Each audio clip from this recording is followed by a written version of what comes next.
আমরা অবশ্য অনেকগুলো ধরেছি। সকলেই আমরা মিলে সেটা অভিযান করেছি। ভুয়া নার্স আছে, তাকে আমরা কাগজপত্র চেক করলাম। গুজবে আদার সেবার আলোয় পরিবর্তন শুরু হোক আজকে থেকে, এই উক্তিকে সামনে রেখে স্বাস্থ্যসেবাকে জনগণের নির্ভরতায় নিয়ে আসতে চট্টগ্রাম বিভাগীয় স্বাস্থ্য পরিচালক এবং সিভিল সার্জনের কাছে বিভিন্ন দাবি তুলে ধরেন নার্সিং শিক্ষার্থীরা।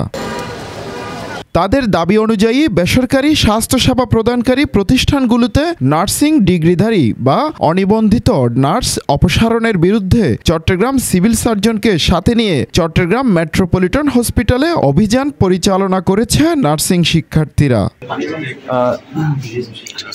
এই সময় হাসপাতালটির নার্সদের ডকুমেন্ট তদারকি করে 7 থেকে 10 জনের মতো রেজিস্ট্রেশন নাই এমন নার্সের কাগজপত্র পাওয়া যায়, এমনটাই বলেন নার্সিং শিক্ষার্থীরা।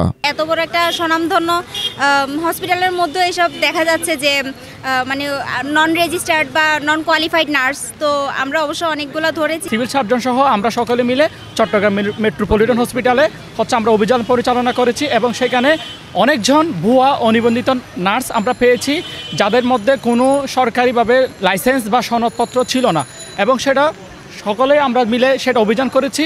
আমরা এখানে যে নার্সদের, এখানকার যে স্টাফ যারা আছে, ভুয়া নার্স আছে, তাকে আমরা কাগজপত্র চেক করলাম। আমরা 7 থেকে 10 জনের মতো মানে কোনো রেজিস্ট্রেশন নাই, রেজিস্ট্রেশনবিহীন নার্স আছে। নার্সিং শিক্ষার্থীরা বলেন, বেসরকারি হাসপাতাল কর্তৃপক্ষ রোগীদের থেকে টাকা নিলেও দিচ্ছে না মানসম্মত সেবা। স্বল্প বেতনে অনিবন্ধিত ব্যক্তিদের নার্স হিসেবে নিয়োগ দেওয়ার ফলে স্বাস্থ্যসেবা নিতে আসা মানুষ অনিবন্ধিতদের কাছে নার্সিং সেবা নিয়ে প্রতারিত হচ্ছে। সবাই যেন অ্যাওয়ারনেস হয়, এটা হচ্ছে যে আমাদের আপাতত মূল লক্ষ্য বা মূল উদ্দেশ্য। যতদিন না পর্যন্ত নার্সিং সংস্কার টোটালি না হয় ততদিন পর্যন্ত আমরা রাজপথ ছাড়ছি না ইনশাল্লাহ। কোনো প্রকার ডিগ্রি ছাড়া 2-1 মাস ট্রেনিং নিয়ে যে চিকিৎসা সেবা দিচ্ছে, সে কখনোই প্রকৃত নার্সিং সেবা দিতে পারবে না, যার কারণে নার্সিং সমাজের বদনাম হচ্ছে এবং যারা পেশেন্ট আছে তারা প্রতারিত হচ্ছে। এটা একটা হচ্ছে অন্যায়। আমরা এটার বিরুদ্ধে আজকের মূল কার্যক্রমটা পরিচালনা করতেছি। কোনো রেজিস্ট্রেশনবিহীন কোনো নার্স এখানে কোনো হসপিটালে কাজ করতে পারবে না, যদি করে তাদের দণ্ডনীয় অপরাধ আছে। এ বিষয়ে কথা হয় চট্টগ্রাম জেলা civil surgeon doctor Mohammad Ilias চৌধুরীর সাথে। ওনাদেরকে একটা সুযোগ দেওয়া হোক পরীক্ষা দেওয়ার জন্য, ঠিক আছে? একজন ডিপ্লোমা পাস করার পরে অনেকদিন চাকরি করে রেজিস্ট্রেশন নাম্বারের নার্স হিসেবে না থাকে, কোথায় যাবে?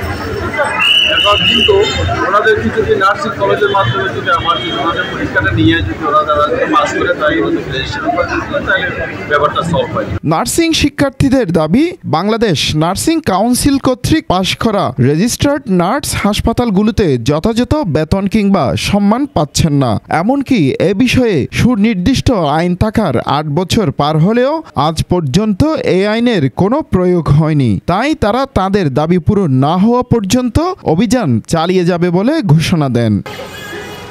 হোসাইন আব্বাস, বাংলাধারা, চট্টগ্রাম।